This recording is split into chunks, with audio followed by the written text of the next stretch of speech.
Sometimes destiny doesn't knock. Sometimes it speaks with the voice of a child. I didn't know those words would become the dividing line between the life I had survived and the life I thought I had buried forever. That Tuesday morning began like every other. I arrived at the Romano estate just before 7, the early autumn air crisp enough to sting my cheeks as I walked up the long stone driveway carrying my cleaning supplies in one hand and my daughter Lily's tiny backpack in the other. My babysitter had cancelled at the last minute, and missing another shift wasn't an option. Rent was due in 4 days, groceries had become a careful math problem, and the manager had already warned me that one more absence would cost me my job. Lily skipped beside me in her little blue sneakers, humming a song she had made up herself, completely unaware that every dollar I earned determined whether we stayed in our small apartment another month. "Stay close to me today, sweetheart," I whispered as we reached the servant's entrance.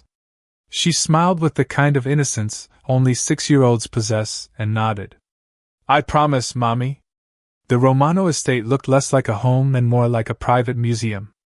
Marble floors reflected the morning sunlight pouring through towering windows. Crystal chandeliers shimmered above hallways so quiet that even our footsteps sounded expensive. Portraits of generations long gone watched from gilded frames, reminding everyone who entered that this family had possessed power long before most fortunes even existed. The other housekeepers greeted me with polite smiles before disappearing into their assigned wings. Mine was the east corridor, including the private library that no one was supposed to enter while Mr. Adrian Romano was home. Fortunately, everyone believed he was attending meetings downtown until late afternoon. At least, that's what we had been told.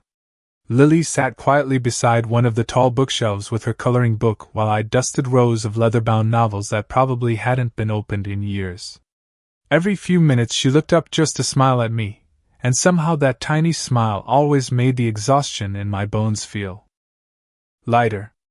I touched the silver necklace resting beneath my uniform without thinking. I had worn it for as long as I could remember. It wasn't valuable. The chain had been repaired twice, and the tiny oval pendant carried faint scratches from years of use, but something inside me refused to take it off. Whenever I tried, an uneasy feeling settled over my heart, as though I were abandoning a memory that refused to explain itself. "Mommy," Lily whispered suddenly. "Can I look at the paintings?" I glanced around the silent room. "Only over there. Don't touch anything." She nodded enthusiastically and wandered toward the far side of the library, where enormous oil paintings covered the walls between floor-to-ceiling windows. I returned to polishing an antique desk until I heard footsteps. Calm. Measured. Confident. Every instinct I had sharpened through years of raising Lily alone told me someone important had entered before I even turned around. The room itself seemed to hold its breath. I looked up. A tall man wearing a charcoal suit had stepped through the carved oak doorway without making a sound. Dark hair neatly combed back. Broad shoulders. Steel blue eyes that carried the quiet certainty of someone accustomed to giving orders rather than asking permission. Adrian Romano. The owner of the estate. The man whose name appeared in business magazines almost as often as it appeared in whispered conversations that ended the moment strangers walked into the room. I lowered my eyes immediately. "I'm sorry, sir. We were told you wouldn't be home until later." His voice was calm. "Continue." That single word carried no anger, yet somehow filled the enormous room with authority. I quietly picked up my cloth again, hoping only to finish quickly and leave unnoticed. Adrian walked toward one of the library windows overlooking the gardens. He wasn't looking at me. He appeared lost in thought, one hand resting lightly in his pocket, while the other adjusted the cuff of his watch. Then Lily's tiny footsteps echoed across the marble floor. Before I could stop her, she stood only a few feet away from him, staring upward with complete curiosity instead of fear. My heart nearly stopped. "Lily," I called softly, trying not to sound panicked. "Come back." She didn't move. Instead, her bright green eyes focused on the silver chain visible beneath Adrian's open collar. She tilted her head exactly the way she always did when trying to solve a puzzle. Then, With complete innocence, she pointed one small finger toward the pendant resting against his chest. "That necklace belongs to my mommy, sir." Time stopped. Adrian's expression didn't change immediately, but something behind his eyes did. His breathing seemed to pause. His hand slowly rose toward the pendant as though he had forgotten it was there. For several endless seconds neither of us spoke. The morning sunlight continued pouring through the library windows, but suddenly the room felt colder than before. And for reasons I couldn't explain, the necklace resting against my own heart suddenly felt heavier than it ever had in my entire life. I could not breathe. Every instinct screamed that Lily had made a terrible mistake, yet she stood there smiling with complete certainty, as though she had simply pointed out the color of the sky. "Lily," I said again, this time a little more firmly. "Come here." She turned toward me with an innocent expression. "But Mommy, it is the same one." Adrian Romano still had not moved. His fingers rested lightly against the silver pendant beneath his collar, while his eyes slowly lifted toward me. There was no anger in them. No accusation. Only something far more unsettling. Recognition searching for proof. I forced myself to walk across the library, gently taking Lily's hand. "I am sorry, sir. She has a wonderful imagination." Lily frowned. "I am not imagining." She looked back at Adrian. "Mommy has the other one." My heart skipped so hard it almost hurt. Without thinking, my hand rose to the necklace hidden beneath my uniform. The tiny movement lasted less than a second, but I saw Adrian notice it. His eyes followed my hand with frightening precision before returning to my face. "May I ask you something?" he said quietly. His voice remained calm, almost gentle, yet every word seemed to settle over the room with impossible weight. "How long have you worked here, Claire?" I swallowed. 3 weeks, sir." "And before that?" "Different housekeeping jobs." His gaze never left mine. "Always in New York?" "Mostly." I hated how uncertain my own answer sounded. The truth was more complicated than I liked admitting, even to myself. There were years that felt blurred together, years I remembered only in fragments. Cities changed. Jobs changed. Apartments changed. The only constant had been Lily and the necklace around my neck. Adrian nodded once, but I could tell he had noticed my hesitation. "Interesting," he murmured, almost to himself. One of the senior housekeepers appeared in the doorway carrying fresh linens. "Mr. Romano, your attorney has arrived." He did not answer immediately. His eyes remained fixed on me for another long moment before he finally stepped aside. "Continue your work." That was all he said before leaving the library with measured steps that echoed through the hallway until silence returned. Only after the sound disappeared did I realize my hands were trembling. I knelt beside Lily and brushed a loose strand of blonde hair behind her ear. "Sweetheart, why did you say that?" She blinked as though the answer should have been obvious. "Because it is true." "How do you know?" "I saw your picture." A cold sensation spread through my chest. "What picture?" "The old one in our memory box." I stared at her. We had a small cardboard box tucked inside the closet of our apartment. It held birthday cards, hospital papers, a few faded photographs, and little things I could never bring myself to throw away. I had not opened it in months. "Which picture?" I whispered. Lily smiled. "The one where you are wearing your necklace and another person is wearing the same one." My pulse pounded in my ears. I had never seen such a photograph.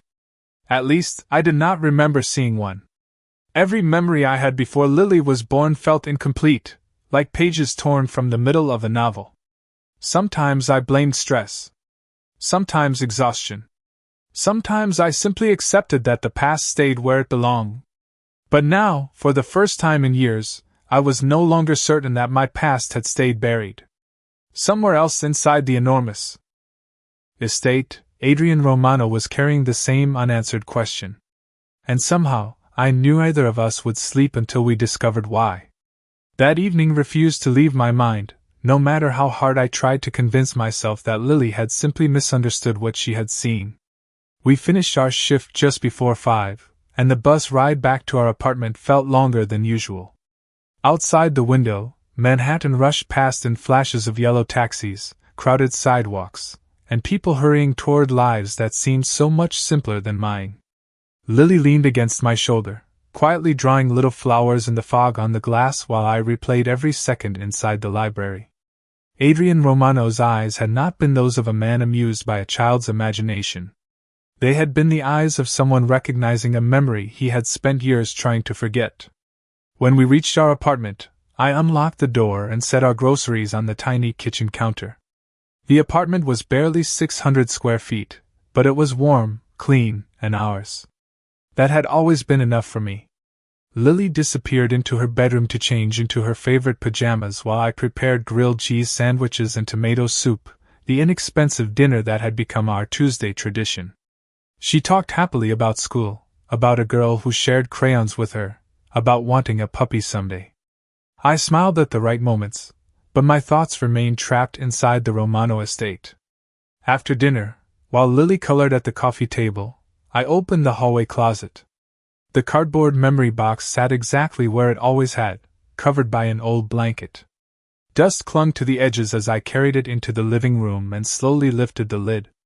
Birthday cards. Medical records. Tiny baby shoes. A worn stuffed rabbit missing one button eye.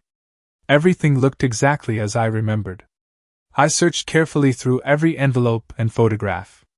Pictures of Lily learning to walk. Pictures from preschool. A faded image of me standing beside an old apartment building years ago. Nothing showed another necklace. Nothing showed another person wearing one like mine. My hands slowed. Had Lily imagined it after all? Mommy?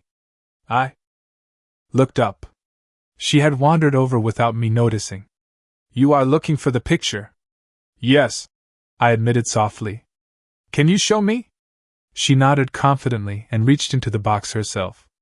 Instead of opening an envelope, she slipped her tiny fingers beneath the cardboard lining at the bottom. My eyes widened.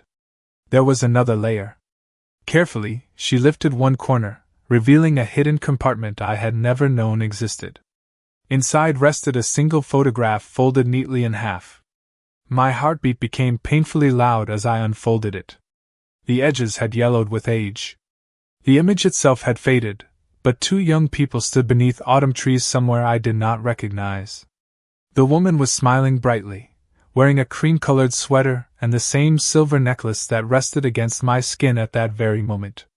Beside her stood a tall young man whose face had been damaged by moisture, leaving only part of his jawline and shoulder visible. The rest had dissolved into pale streaks across the photograph. I stared at the woman for several endless seconds. She looked exactly like me. Not similar. Not familiar. Exactly like me. A chill traveled through my body.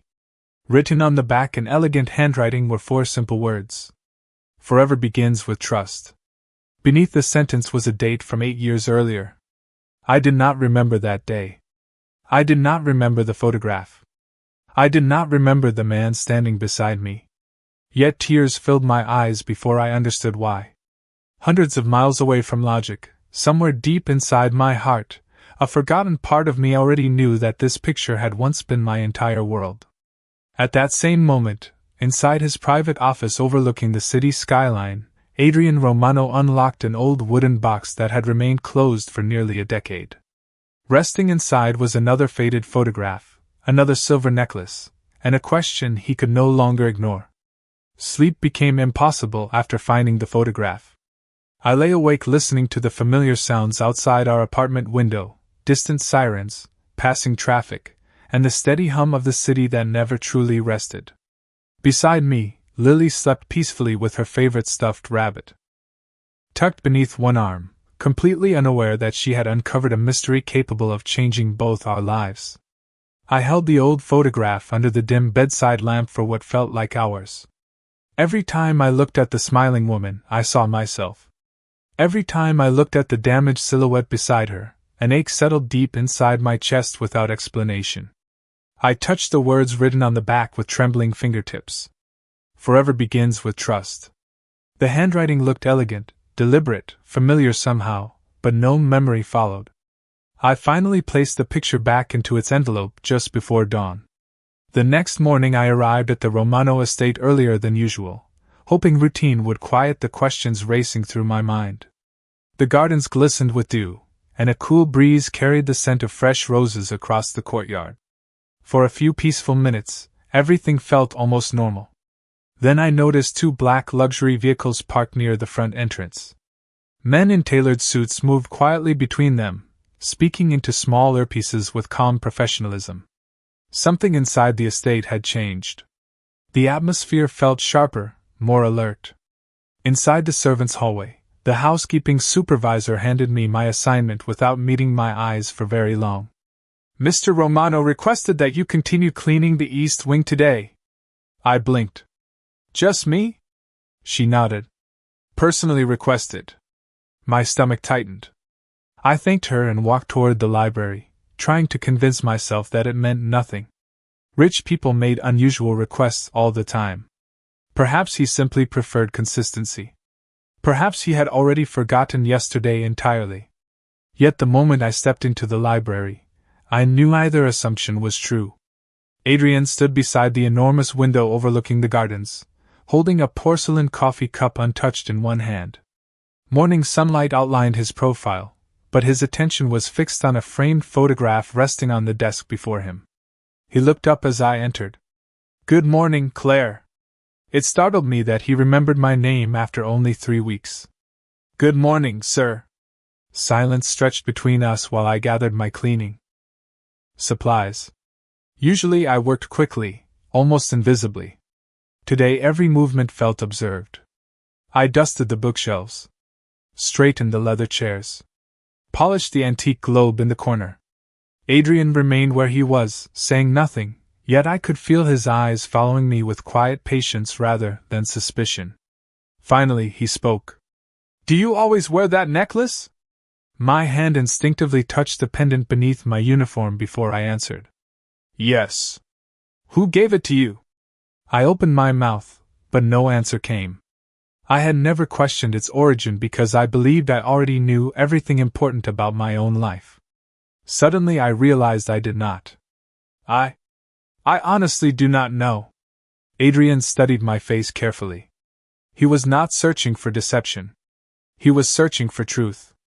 "You do not know?" he repeated softly. I shook my head. "It has always been with me."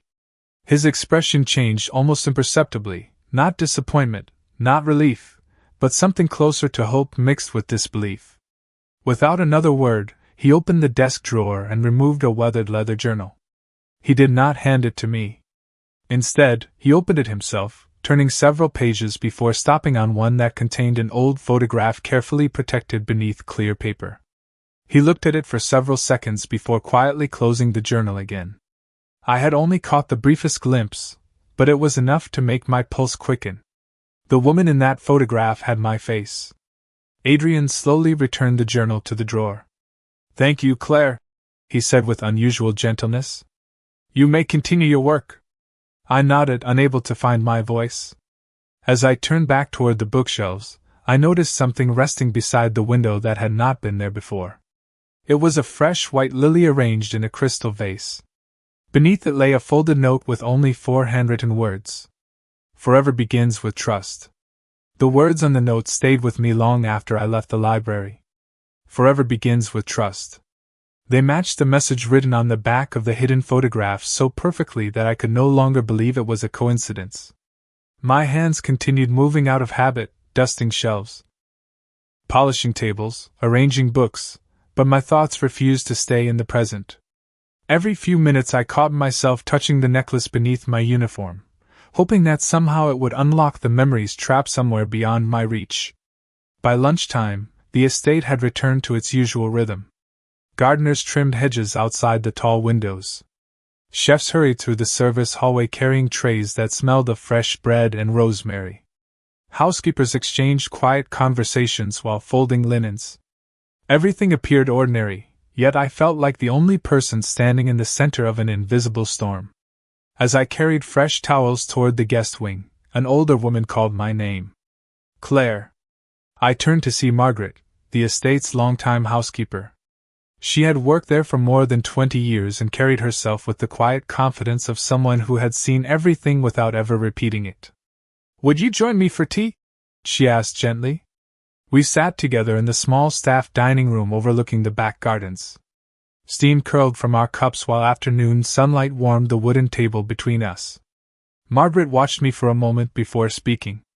"Mr. Romano has not looked at anyone the way he looked at you yesterday." I lowered my eyes. "I think your employer has mistaken me for someone else." Margaret stirred her tea slowly. "Perhaps. Or perhaps he spent many years searching for answers." My heartbeat quickened. "Did he ever lose someone?" She smiled sadly but did not answer directly. "There was a time when this house was very different. More laughter. More music. Then one autumn everything changed. After that, Mr. Romano became a man who rarely smiled." She lifted her cup, as though deciding how much she should say. "The young woman everyone expected to become his wife disappeared. No one ever spoke about it again." My fingers tightened around the warm ceramic mug. Wife. The word echoed inside my mind with impossible weight. Before I could ask another question, Margaret quietly reached into her apron pocket and placed something on the table. It was a pressed white lily sealed inside a small transparent bookmark. "She used to leave these inside the books she borrowed from the library," Margaret said softly. "Mr. Romano has never allowed anyone to throw them away." I stared at the flower. Something deep inside me stirred. A faint image flashed across my mind. Sunlight through golden leaves. A quiet laugh.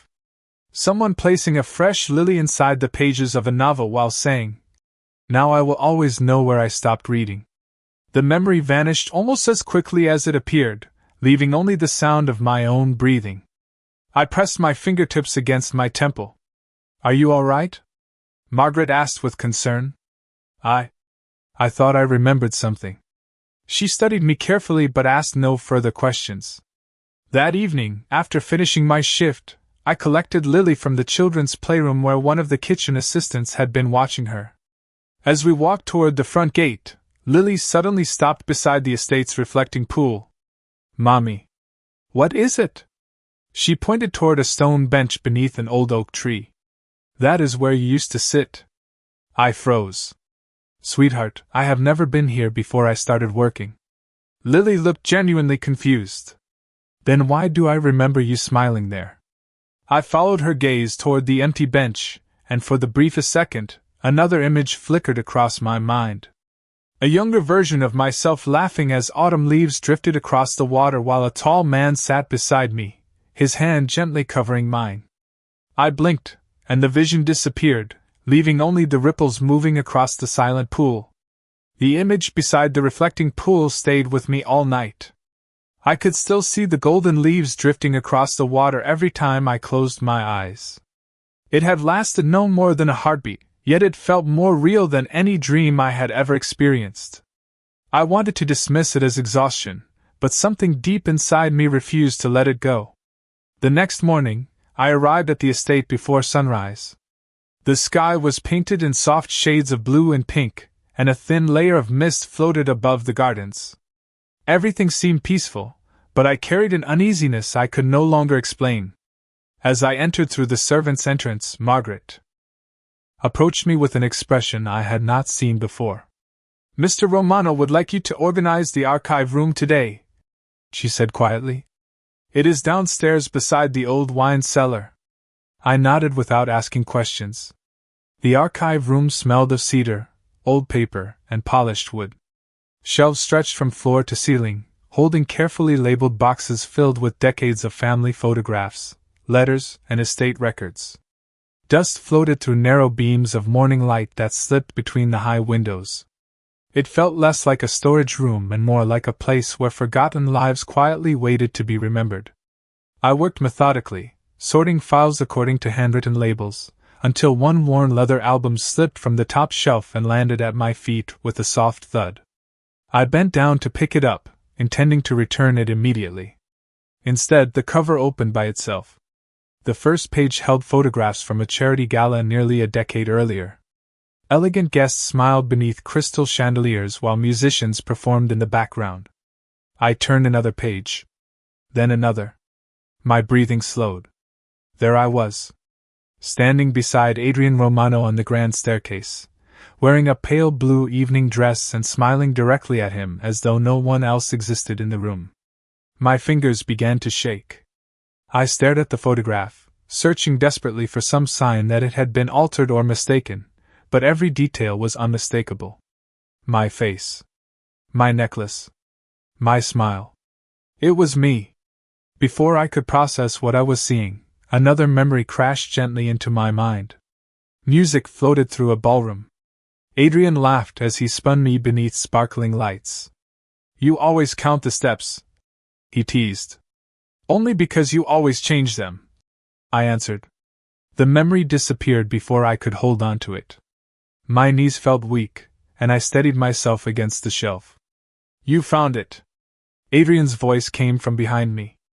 I turned so quickly that the album nearly slipped from my hands. He stood quietly in the doorway, not approaching, not demanding an explanation. His expression carried none of the authority that usually surrounded him. Instead, he looked like a man standing before something precious and terribly fragile. I looked back at the photograph. "Who is she?" My own voice barely sounded like mine. Adrian answered without hesitation. "Her name was Emily Carter." The name echoed through the silent archive. Emily Carter. It should have sounded unfamiliar. Instead, a strange warmth spread through my chest, followed by another flash of memory. Someone whispering, "Emily," with a smile filled with affection. A hand gently brushing a strand of hair behind my ear. The scent of lilies carried on an autumn breeze. I pressed both hands against my temples as tears filled my eyes. "I do not understand," I whispered. Adrian took one careful step forward before stopping again, as though afraid that moving too quickly might frighten me. "Neither do I," he admitted softly. "But the woman in that photograph disappeared 8 years ago. I spent every day since then believing she was gone forever." His eyes never left mine. "Until a little girl walked into my library and recognized a necklace that should have existed only in my memories." The silence that followed Adrian's words seemed to stretch across years instead of seconds. I looked down at the photograph again, searching for some detail that would prove this was all a misunderstanding. Instead, I found myself staring at the happiness in the woman's eyes. She was looking at Adrian with complete trust, the kind of trust that cannot be rehearsed or borrowed. It belonged to two people who had built something real together. "Emily Carter," I whispered again. The name felt strangely familiar now, as though it had been sleeping somewhere inside me, waiting for someone else to wake it. Adrian remained where he was, giving me space to breathe. "I am not asking you to believe me today," he said quietly. "I only want you to know that I never stopped searching." His words settled gently over me, carrying no pressure, only quiet honesty. I closed the album and held it against my chest. "If I was this woman, why do I remember nothing?" Adrian lowered his eyes for a moment. I wish I had that answer. Before either of us could say another word, cheerful footsteps echoed through the hallway. "Mommy!" Lily's bright voice floated into the archive room before she did. She ran toward me carrying a sheet of construction paper covered with colorful crayon drawings. One of the kitchen assistants followed behind her with an apologetic smile. "I hope she is not interrupting. She wanted to show you what she made." "It is all right," I answered softly. Lily reached me and proudly held up the drawing. 3 people stood beneath a large tree covered with orange leaves. A little girl smiled between a tall man and a woman wearing a necklace. Above them, she had written in uneven letters, "Family Day." Adrian glanced at the picture, then looked at Lily with quiet curiosity. "That is beautiful," he said. Lily beamed. "That is Mommy." She pointed to the woman. Then she pointed to the man. "That is you." My heart skipped. "Sweetheart," I said gently, "why did you draw him?" She looked surprised by the question. "Because he was already there." Adrian and I exchanged a silent glance. "Already where?" he asked carefully. Lily tapped the drawing with one tiny finger. In my dream. The room became completely still. Can you tell us about it? Adrian asked, kneeling so his eyes were level with hers. His voice carried a kindness I had never heard before. Lily nodded. We were in a pretty garden with lots of flowers. Mommy was laughing, and you picked her up because she could not reach a white flower on the tree. I felt my breath catch. Was it a tree? Adrian asked softly. Lily shook her head. No. Mommy said they were lilies, but they grew beside the water. Another memory burst through the fog inside my mind. A sunny afternoon beside the estate's reflecting pool. White lilies blooming along the edge. I laughed as I reached for one growing just beyond my fingertips. Adrian smiled and gently lifted me for only a second. There, he whispered. Now you can have your favorite flower. I gasped and grabbed the edge of the shelf as the memory faded. Tears rolled down my cheeks before I even realized I was crying. Adrian stood immediately but did not touch me. He simply watched with hope and heartbreak written across his face. Lily frowned with concern and wrapped her small arms around my waist. It is okay, Mommy, she whispered. You are remembering. I looked down at her, stunned. How do you know that? She smiled with complete certainty. Because every time people remember something happy, their eyes get shiny first. Adrian slowly reached into his jacket pocket and removed a small velvet box that looked worn from years of being opened and closed. He did not hand it to me. He simply held it in his palm before quietly saying, There is one more memory I have protected all these years. I think it is finally time for both of us to see what is inside. Adrian looked at the small velvet box for several long seconds before opening it with careful hands. Inside rested a simple engagement ring, elegant but timeless, its diamond catching the soft morning light that filtered through the archive windows. Beside it lay a folded note, yellowed with age. Neither of us spoke. Even Lily seemed to understand that this moment belonged to something much older than any of us. Adrian lifted the note first. I wrote this the night before I planned to ask you to marry me, he said quietly. His voice remained steady, but I could hear the weight of 8 lost years behind every word. I never had the chance to give it to you. He unfolded the paper with extraordinary care and handed it to me. My fingers trembled as I accepted it. The handwriting matched the words I had already seen twice. Forever begins with trust. Beneath that sentence was a short letter. Emily, if tomorrow is anything like today, then I already have everything I could ever want. But I still hope you will let me spend the rest of my life making you smile. Wherever life takes us, I promise that you will never face it alone. Love, Adrian. The final signature blurred as tears filled my eyes. My breathing became uneven. Another memory surfaced without warning.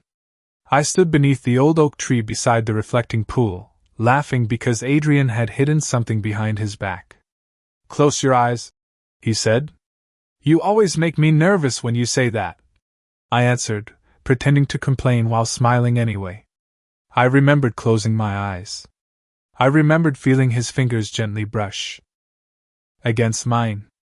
Then the memory shattered before I could see what happened next. I pressed one hand against my chest, overwhelmed by emotions I still could not fully explain. I remember your voice, I whispered. Adrian closed his eyes for just a moment, as though those 4 words alone had lifted a burden he had carried for years. That is enough, he replied softly. You do not have to remember everything today. Lily quietly slipped her small hand into mine. Read the back, she said. I frowned. The back of the note? She nodded. I turned the paper over. There, written in smaller handwriting, was another sentence. If you ever forget me, I will remind you every day until you smile again. The words struck something deep inside me. Suddenly I was standing in another memory. Rain tapped gently against the cafe window while Adrian reached across the table and laughed because I had forgotten where I left my apartment keys for the 3rd time that month. One day you are going to forget me too, I joked. He squeezed my hand and smiled with complete confidence. Impossible. And if you ever do, I will simply introduce myself again. A sob escaped before I could stop it. That conversation had happened. I knew it had. I could hear his laugh as clearly as if he were sitting across from me now. I looked at Adrian through tear-filled eyes. You really said that? He gave the smallest nod. Every single word. We stood there in silence, surrounded by photographs and forgotten years, until I slowly reached beneath my uniform and removed the silver necklace for the first time in as long as I could remember. Adrian did the same. Side by side, the two pendants fit together perfectly, forming a single engraved lily that neither necklace revealed on its own. Hidden inside the completed design were tiny initials carved so delicately that they could only be seen when both halves became one. A and E. My fingertips traced the letters as another wave of memories rushed forward, not complete, but no longer distant. I looked up at Adrian, my heart racing with hope instead of fear. I still cannot remember the day I lost you, I whispered. But I finally remember that I loved you. For the first time in years, the weight on my heart felt lighter than the necklace resting in my hands. The two silver halves remained joined together, forming the delicate lily that had silently carried our story through nearly a decade of unanswered questions. I looked at Adrian, and although many memories were still scattered beyond my reach, the fear that had lived inside me since the day I walked into the Romano estate had quietly disappeared. It had been replaced by something far gentler. Trust. Not complete certainty, but the willingness to believe that my own heart had been telling the truth long before my mind could remember it. Adrian slowly closed the velvet box and smiled with a warmth that transformed his entire face. It was not the confident smile of a powerful businessman. It was the quiet smile of a man who had finally stopped mourning someone he never stopped loving. You do not have to become Emily again today, he said softly. Or tomorrow. Or next month. Whoever you are now, Claire or Emily, I will meet you there. Tears filled my eyes once more, but this time they carried gratitude instead of confusion. No one had ever offered me patience instead of expectations.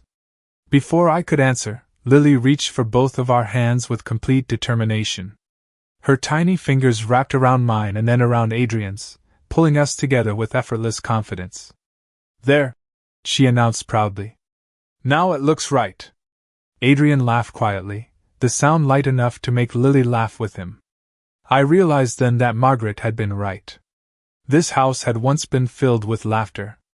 Perhaps it had simply been waiting for someone small enough to bring it back. Over the following weeks, I continued working at the estate, not because I had to, but because every hallway, every garden, and every quiet corner awakened another gentle piece of the life I had forgotten. Some memories returned through photographs. Others arrived with familiar songs drifting from the piano in the music room. Sometimes it was the scent of fresh lilies after rain. Sometimes it was the warmth of afternoon sunlight beside the reflecting pool. Adrian never rushed me. He never finished my memories for me. Instead, he walked beside me as though we were discovering them together for the first time. One Saturday afternoon, Lily ran ahead toward the old oak tree carrying a picnic basket that was almost too large for her little arms. She laughed when Adrian hurried after her to keep it from tipping over. Watching them together stirred something peaceful inside me. Another memory quietly surfaced. Adrian had once told me that families were not built by perfect days. They were built by ordinary moments repeated with love until they became extraordinary. I smiled before I even realized I remembered the sentence. You remember? Adrian asked gently. I nodded. More every day. Autumn returned to the estate exactly 8 years after the season that had changed everything. The trees surrounding the reflecting pool glowed with shades of gold and crimson, and white lilies floated peacefully across the water. Standing beneath the old oak tree, I reached into my pocket and removed the engagement ring that had waited all those years inside its velvet box. I looked at Adrian with complete certainty, not because every memory had returned, but because love had found me twice. I think, I said with a quiet smile, you were planning to ask me something a long time ago. His eyes shimmered with emotion as he accepted the ring, then gently placed it on my finger exactly as he had once dreamed he would. Lily clapped her hands so enthusiastically that birds lifted from the nearby branches, filling the afternoon sky. As I watched them disappear into the sunlight, I finally understood something that no missing memory could ever erase. Some people enter your life because of chance. Others remain because of choice. But the rarest souls are the ones who quietly wait, year after year, believing that even forgotten love can find its way home. And sometimes, all it takes to lead it back is the innocent voice of a little girl who refuses to let the truth stay hidden.